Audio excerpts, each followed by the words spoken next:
Lepo pozdravljeni. V tokratni oddaji bomo govorili o tem, kako pomembno je za razvoj gospodarstva, da gredo lokalna oblast in podjetniki z roko v roki. To jim očitno uspeva v Ivanški občini. V nadaljevanju tudi o tem, da zanimanje za gradbene poklice zadnja leta upada. Zato so dobrodošle vsakršne predstavitve in tekmovanja, ki vzpodbujajo vpis. Bili pa smo tudi na 10. jubilejnem dogodku novomeške komunale, Dnevu zemlje. A najprej k načrtom Ivanške občine.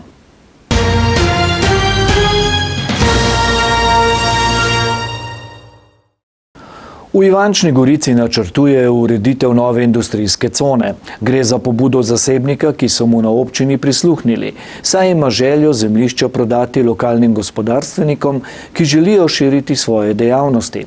V zdajšnji industrijski coni bo namreč prostora kmalu začelo primanjkovati. Milan Pušljar, ki se ukvarja z gradbeništvom, gradbeno mehanizacijo in avtoprevozništvom, je lastnik zemljišča, na katerem načrtujejo novo industrijsko cono in tudi vlagatelj. Pobuda je za strani moja in za strani drugih, ker v Ivančni Gorici primanjkuje gospodarskih con. In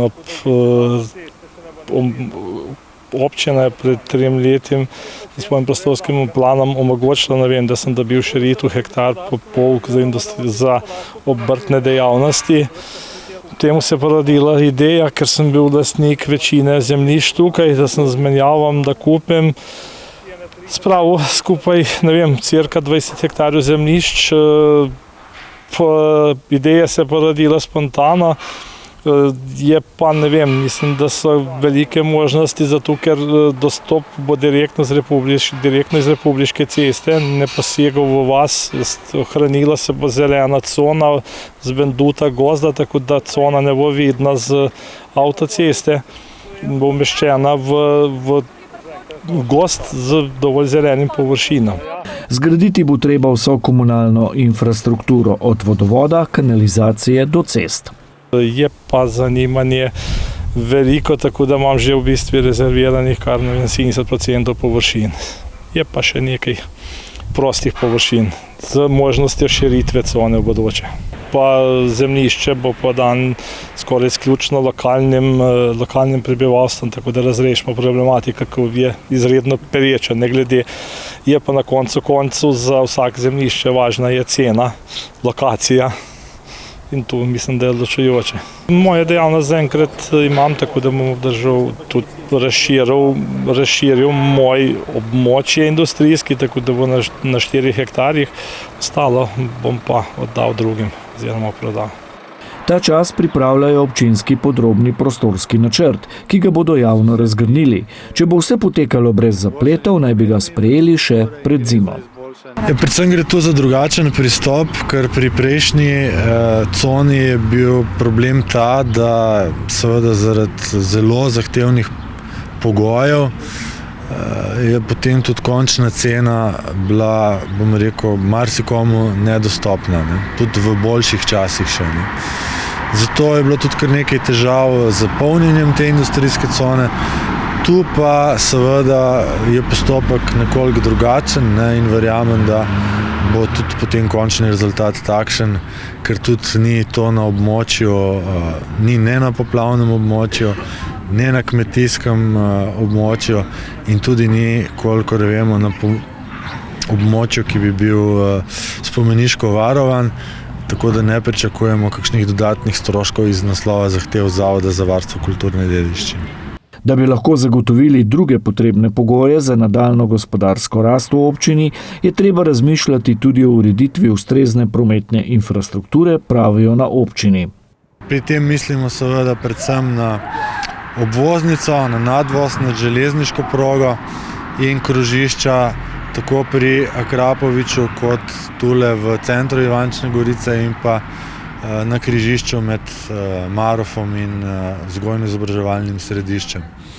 To je eden izmed pogojev, so pa že obstoječa podjetja, pa tudi tisti, ki bi radi prišli v našo občino, izrazili velike potrebe in pričakovanja po dodatni električni moči, ki pa jo obstoječi daljnovod ne more zagotoviti, tako da tečejo tudi že pogovori in projekti v zvezi z obnovitvijo oziroma posodobitvijo obstoječega daljnovoda in zagotovitvijo večje električne moči.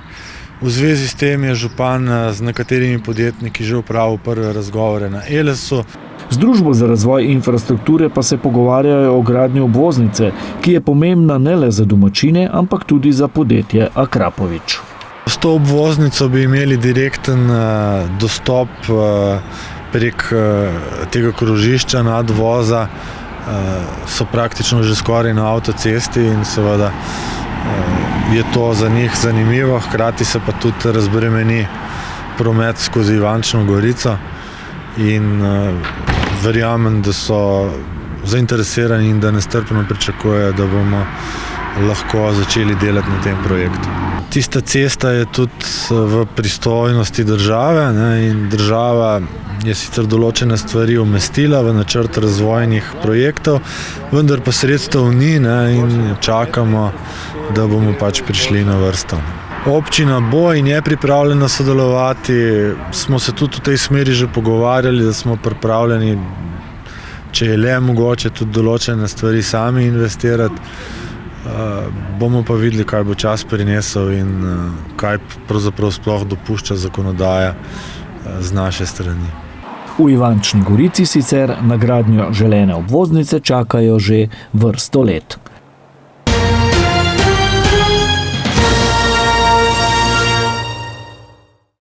Več kot 170 dijakov in 31 mentorjev z 5 gradbenih šol iz Slovenije, pa tudi iz Trsta in Karlovca je sodelovalo na 17. gradbenijadi, ki je tokrat potekala v Novem mestu. Tekmovanje ni namenjeno zgolj prikazu pridobljenih znanj, ampak tudi spodbujanju zanimanja za deficitarne poklice. Gradbenijada je državno tekmovanje srednjih gradbenih šol, ker pa se je udeležijo tudi dijaki iz sosednjih držav, ima tudi mednarodno noto. To sodelujejo dijaki srednjih šol, poklica gradbeni tehnik, zidar pa pečar. Tekmujemo se pravi v teh disciplinah plus športne discipline imamo zraven. Se pravi 3 strokovne pa 3 športne. Strokovne so tekmovanje zidarjev, tekmovanje pečarjev keramikov in tekmovanje gradbenih tehnikov.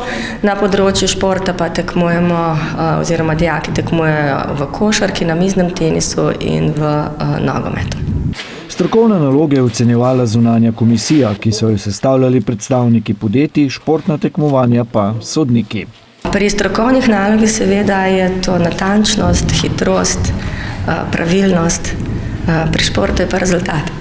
Med zidarji so se najbolje odrezali dijaki iz Karlovca, med polagalci keramičnih oblog in gradbenimi tehniki pa Novomeščani, ki so zasedli tudi prvo mesto v skupni razvrstitvi. Malo je bilo tako naporen. Tremo pa to, zidati en zid, pa tuljavni dimnik na 51 na 51 širine. Ja, natančnost pa hitrost tudi, ja. Ker smo imeli 1 uro pa pol smo imeli cajta, da zazidamo to.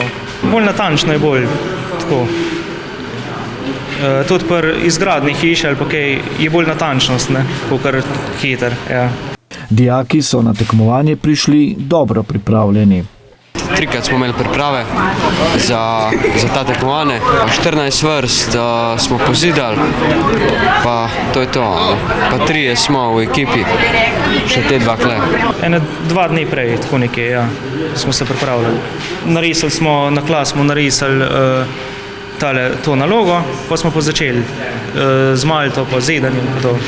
Z gradbenijado si udeleženci izmenjajo izkušnje in se družijo, sicer pa želijo na tak način tudi spodbuditi mlade, da bi se pogosteje odločali za te poklice. Trenutno je na področju gradbeništva, primanjkljaj, temu govorijo tudi, obrtniki, gospodarstvo, da že opažajo primanjkljaj na področju gradbeništva, predvsem na področju zidarjev, da primanjkuje zidarjev in tesarjev. Trudimo se po svojih najboljših močeh, da prikažemo ta poklic, da ni več tako, kot je bil včasih, da bom povzela besede enega obrtnika pred kratkim, ki sem z njim govorila, je rekel, da na leto zamenjajo več bagerov kot pa lopat. Tako da mogoče tudi gradbeništvo ni več v taki obliki, kot si ga predstavljajo, da je bilo včasih, da gre tudi tukaj s časom naprej in da rabimo strokovnjake. Že drugič je pri gradbenjadi sodelovalo tudi eno od novomeških podjetij. Kajti smatramo, da je izobraževanje za te poklice, ki so zelo deficitarni, zelo pomembno. Zato podpiramo tudi vse vrste promocij in smatramo, da je gradbenjada priložnost za neko promocijo, ki pride v širšo javnost, da se ti fantje, ki so zbrali pogum, da so se vpisali v poklic, ki ni cenjen predvsem pri nas starših, ker je sramotno delati. Jaz pa nasprotno trdim, da so to poklici, ki so zelo lepi in so poklici prihodnosti. Zato to podpiram in želim, da bi čim več mladih se izučilo in nadaljevalo neko tradicijo, ki pa je na Dolenjskem ravno na tem področju keramičarstva in tudi gradbeništvo nasplošno imela tradicijo, nažalost pa je danes tako, kot je. Vpis na novomeški šoli je sicer iz leta v leto manjši. Prvi letnik 9 gradbenih tehnikov, drugi letnik 11 gradbenih tehnikov, tretji letnik 13 gradbenih tehnikov, četrti letnik 21, prvi letnik 11 keramičarjev, drugi letnik 10 keramičarjev in tretji letnik 4 zidarji, pa mislim, da je 6 keramičarjev. Malo. Zato potrebujemo, bom rekla, eno pozitivno spodbudo za te poklice, bom rekla, tradicionalne, brez katerih ne moremo v bistvu živeti. Hiše se bodo vedno obnavljale, ceste se bodo obnavljale, novega kaj gradilo zagotovo. Je pa v minulih letih bil še drugi problem, da če ni bila zadovoljena kvota, ki je postavilo ministrstvo, enostavno še tisti, ki so bili vpisani, niso se mogli izobraziti za ta željeni poklic. Keramičarji imamo nekako srečo, da smo vsa ta leta imeli minimum vpisa, nasprotno pa zidarji že 4 leta nimajo vpisa, no in končno je tudi ministrstvo doumelo, da je treba dati priložnost vsem, ki se želijo izobraziti in sprejelo ukrepe, ki bodo v bodoče omogočili po sistemu vajeništva, da vsi tisti, ki bodo imeli učno pogodbo z delodajalcem, imajo pravico, da se izobrazijo. Šolski centri in ministrstvo pa bo pripravilo take programe, ki bodo to omogočili. To z veseljem pozdravljam, kajti to bo samo ena izmed priložnosti. Za te poklice je možno prek Razvojnega centra Novo mesto pridobiti štipendije iz štipendijske sheme. Polovico sredstev prispevajo delodajalci, polovica pa gre iz podjetniškega sklada. Poleg štipendije je pozitivno tudi zagotovljeno delovno mesto, še dodaja Bukovec.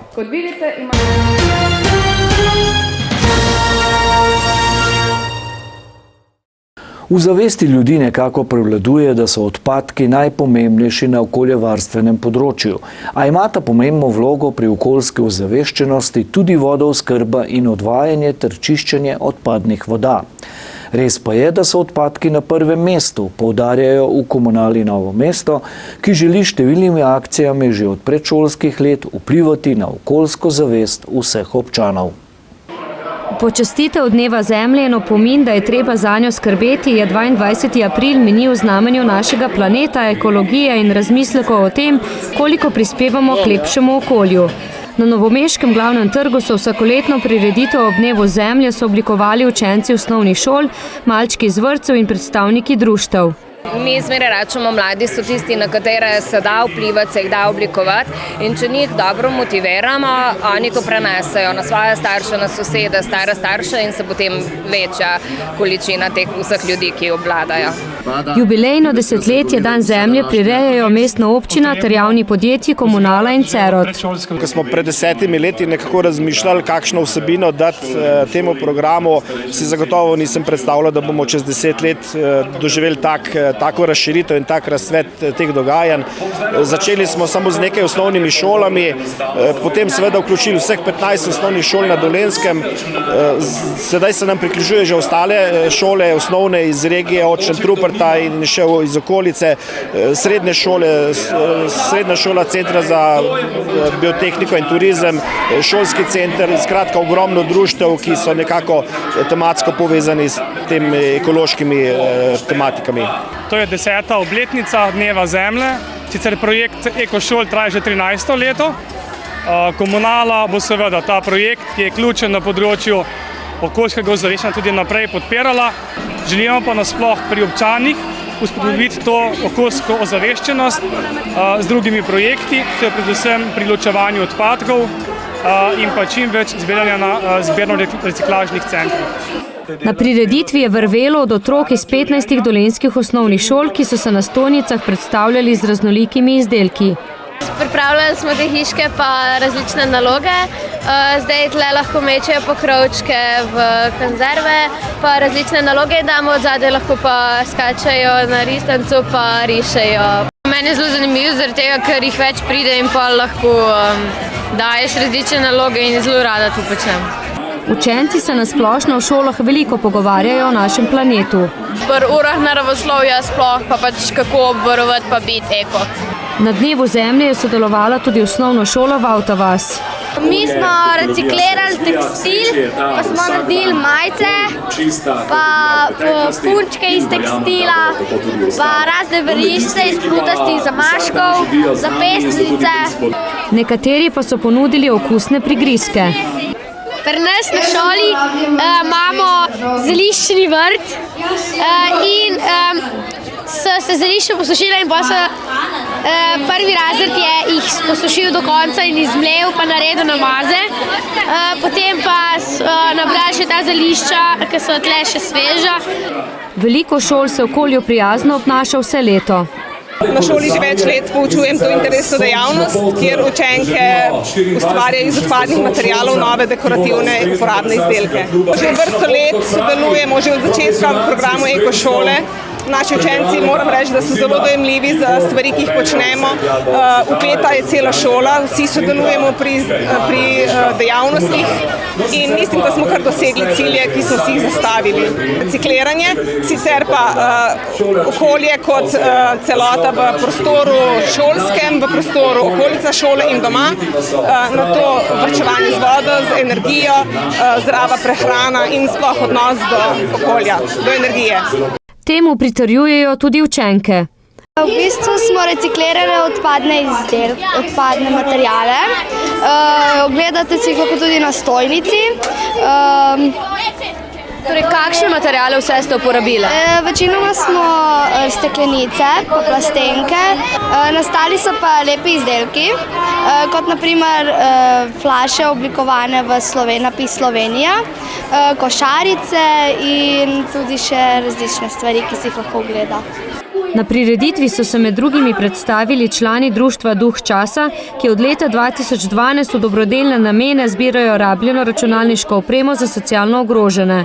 V Novem mestu so se povezali z Društvom za razvijanje prostovoljnega dela. Skušamo z učinkovito rabo elektronske opreme zmanjšati porabo energije, virov in seveda zmanjšati količino odpadkov, vse pa seveda v korist najšibkejših članov naše družbe, tako posameznikov kot tudi nevladnih organizacij.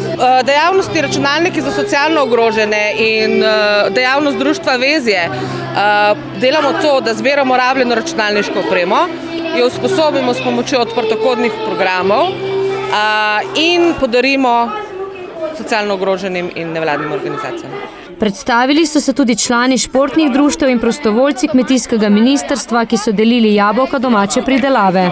Zdaj smo prišli zato, ker spodbujamo to, da bi ljudje kupovali lokalno hrano, ki je veliko bolj zdrava, kakovostna, veliko bolj polna in ima veliko več hranilnih snovi. Spodbujamo tako šole, vrtce, kot tudi starejše in mlade ljudi. Okoljska tematika ni povezana zgolj z odpadki.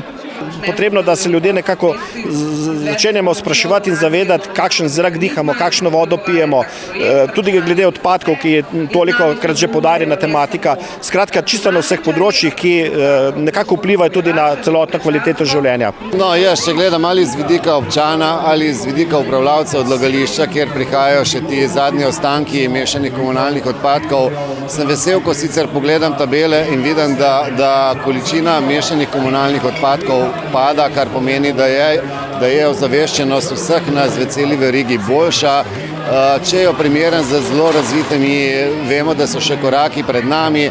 Me počasi zaboli, ko na sami deponiji vidimo, da je še vedno tudi v mešanih komunalnih odpadkih, da je tudi še hrana, da so tudi oblačila, vemo pa, da so na drugi strani ljudje, ki so lačni in ljudje, ki jih zebe. Torej mislim, da imamo še rezerve pri ločevanju, so določena okolja, ki so še veliko več naredila.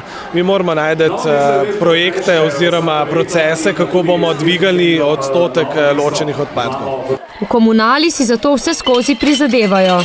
Smo že nekje blizu 50% ločeno zbranih in predelanih odpadkov, se pravi, odlagamo še približno polovico. Ta del rezultata je še vedno slab, seveda, ker odlaganje odpadkov je tisto najmanj želena kategorija. Tudi v perspektivi, recimo, ki jo določa Evropska direktiva do leta 2030, po letu 2030 odlaganje odpadkov ne bo več. Se pravi, potrebno bo maksimalno kvalitetno izločati ta snovni tok, dobiti kvalitetne materijale, kateri bodo snovno izrabljeni, medtem ostali približno 30% del pa bo potrebna energetska izraba. Na koncu odlaganja komunalnih odpadkov ne bo več. Prepričan sem, da to področje pri nas na komunali je zelo, zelo dobro zastavljeno. Učinki ločeno zbranih odpadkov so na visoki ravni. Te učinke bomo tudi v prihodnjih letih povečevali s takimi in drugačnimi prijemi na terenu. Med drugim s povečevanjem ekoloških otokov v 8 občinah, v katerih komunala deluje.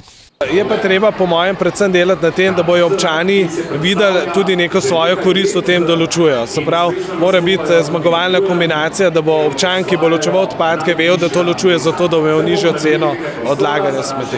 Volumen vseh zbirnih posod je bistveno večji, kot nam predpisuje zakonodaja. Tudi načrtno znižujemo posode za mešane komunalne odpadke in povečujemo ostale frakcije. Žal pa je na občanih to, da zavest ni na dovolj visoki ravni in da tudi tam, kjer zabojniki vsi za ločene odpadke stojijo, najdemo v posodah za mešane komunalne odpadke vse. Tako da vsak mora pri sebi pogledati, potem pa gremo skupaj naprej. Pozivu direktorja komunale pa mladi ob dnevu zemlje dodajajo: Naj ločujejo odpadke, pa naj varujejo zemljo. Da se lahko tudi iz odpadnih stvari naredi marsikaj. Da ni treba stvari metati stran, da jih lahko ponovno uporabimo in izdelamo pričudovitne izdelke. Da je treba gojiti naravo. Na kakšen način je treba skrbeti za naravo? Da bomo vsi zadovoljni, se pravi, da ne smemo naravi škodovati. Ja, da čim manj rabimo odlagati odpadkov in jih ločevati zaradi tega, ker da bo okolje čisto. Upoštevajmo torej te dobronamerne nasvete. Zahvala tudi.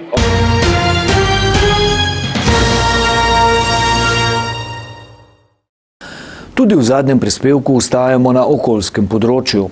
Največja letošnja vseslovenska ekološka akcija Očistimo gore in planine, ki jo že 6. leto v sodelovanju z Nedeljskim dnevnikom izvaja Zavarovalnica Triglav, se je tokrat začela pri planinskem domu na Gospodični. Idejni oče projekta Tone Forneci-Toff pa je čistilne gorske akcije začel že mnogo prej. A se lahko malo baham za začetek, ne? In res, ker razmišljam nazaj, to je zdaj verjetno veliko vaših gledalcev še takrat ni bilo rojenih. Jaz sem bil namreč pobudnik prve čistilne akcije v Sloveniji leta 1972. Ko sem prišel enkrat konec avgusta na vrh Triglava, je bila zraven Triglava še en Aljažev stolp, ampak samih smeti. Takrat plastike ni bilo, bile so cujne, konzerve, flaše, papir. Bil sem urednik Antene in ker sem prišel v ponedeljek v redakcijo, sem napisal, iščemo 100 smetarjev za na Triglav. Prijavili se jih je 700, mogli smo jih žrebati in smo res potem skupaj z alpinistami reševalci z moje strane ta zasvinjan vrh, ponos Slovenije, smo očistili v nulo. Pred nekaj leti se je tako začelo sodelovanje Toffa in Zavarovalnice Triglav, ki se je prepoznalo v vrednotah, ki jih podpira ta projekt. Zakaj ne bi ljudi začeli tako vzgajati, da jim že v dolini damo vrečke, ko grejo v hribe, ker tudi recimo skrbniki v visokogorskih postojankah imajo kar problem vse te odpadke dol zvoziti. To je s helikopterjem to drago, to je kar dosti drago. No in tako je nastala ta akcija, takrat sem predlagal predsednik uprave Zavarovalnice Triglav, je rekel, v redu, gremo. No in letos, že 6. leto, razdelili smo v teh 6 letih, v 5 letih, pardon, okoli 250 tisoč teh vrečk za smeti, razgradljivih, in smo zdaj nekako računali, da smo spravili v teh letih 24 ton smeti iz gora. Glede na to, da Zavarovalnica Triglav vrsto let že želi biti družbeno odgovorna, smo se seveda že 6. leto zapored lotili tovrstne akcije z naslovom Očistimo naše gore in planine, ker želimo, se pravi, vključevati čim več ljubiteljev naših gora, planincev, pohodnikov, tako da smo jih v vseh teh letih zbrali že približno aktivistov, no, se nas je družilo približno 34 tisoč in smo skupaj v 5 letih odnesli v dolino kar za 24 ton odpadkov. S tem želimo seveda dati ta naš doprinos k lepši naravi in seveda posledično tega tudi gibanju ljudi in uživanju v našem okolju. Pozitivni učinki akcije se že močno poznajo, saj je tudi ozaveščenost ljudi vedno močnejša. Vsako leto opažamo, da je teh smeti pravzaprav manj. Ne samo zaradi nas, temveč ljudje že sami po sebi vse, kar prinesejo v gore oziroma v planine, odnesejo na koncu tudi domov v ločevalne zabojnike. Tudi izbira Gospodične za začetek letošnje akcije Očistimo gore in planine ni naključna.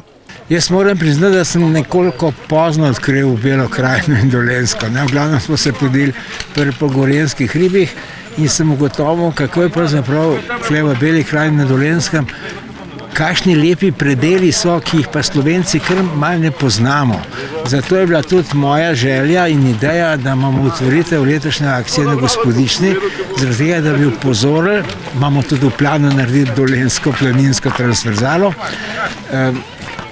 da bi se ljudje predvsem planince bolj zavedali, da so tudi tukaj lepe planine, lepe gore.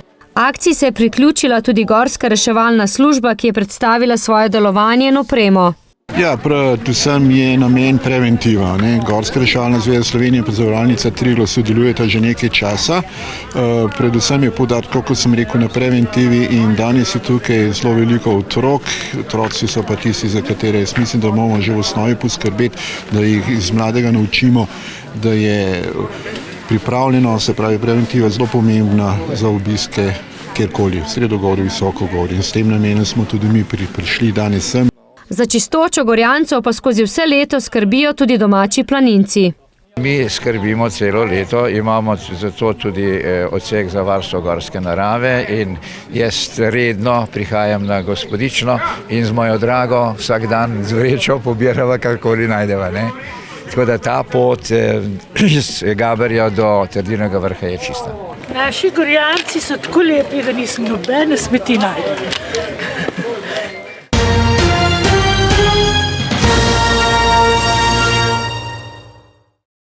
Toliko smo pripravili v tokratni gospodarski oddaji. Vabljeni v našo družbo vnovič prihodnji mesec ob isti uri in na istem kanalu. Naših vsebin pa ne zamudite niti na spletni strani www.vaskanal.com. Lahko noč.